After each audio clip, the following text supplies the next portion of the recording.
তো হ্যালো বন্ধুরা, আজকে সেই আমার সাইড অ্যাক্টার ছোটন দুজনে একসাথে ভিডিও বানাই না, কারণ হচ্ছে কি আমি এখন দেখো টোটো নিয়ে ব্যস্ত আর এখন দোকান নিয়ে ব্যস্ত। যদি কি আলু পেঁয়াজ কেউ দরকার লাগে, আদের হরিদাসপুর টু বাহাদুরগঞ্জে যে রোডটা আছে, রাস্তা আছে, ওইখানে একটা দোকানটা বটে। তো কি কারণে এখন বানানো হয় না আমার মুখে তো শুনলে ছোটনের মুখ থেকে শোনো না। হ্যালো বন্ধুরা, এখন তো দেখো আমি যথেষ্ট বড় হয়েছি, তাই ঘরেও সব কিছু চাপ পাড়া নিতে হচ্ছে আস্তে আস্তে। তাই ভিডিওতে কোনো বড় ফড়ো কোনো হয়ে ওঠেনি, ওই জন্যে নিজের একটা লাইন বেছে নিয়েছি। পরবর্তীকালে চেষ্টা করব ভিডিও বানানোর। তারপর দাড়িগুলো বেরিয়ে গিয়ে দাড়িগুলাও কাটতে হবে।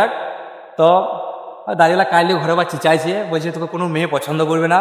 তো কী করে বন্ধুরা, ওই জন্যই এখন ভিডিও মেডিও বানানো হয়েছে না। পরে আবার একদিন নয়, আবার শুরু করার চেষ্টা করছি। তো এখনও দোকান নিয়ে ব্যস্ত, আমি টোটো নিয়ে ব্যস্ত। তো চন্দ্র একেবারে যে ভিডিও বানানো বন্ধ করবো তা না, আবার দুজনে একসাথেই বানাবো। তো সেরকমভাবে আর এতটা যে প্রতিদিন বানানো হয়েছিল সেটা হবে না। তো আবার আস্তে আস্তে চেষ্টা করব যেন আগের মতন আবার ভিডিও বানাতে। তো এখন পার্সোনালি আমার ব্লগগুলো দেখতে পাবে তোমরা। তো এখন এই ডুয়েট ভিডিওর জন্য বানাইছিলাম লেডিস অ্যান্ড জেন্টস, ওকে নায়িকা খাওয়াচ্ছিলাম।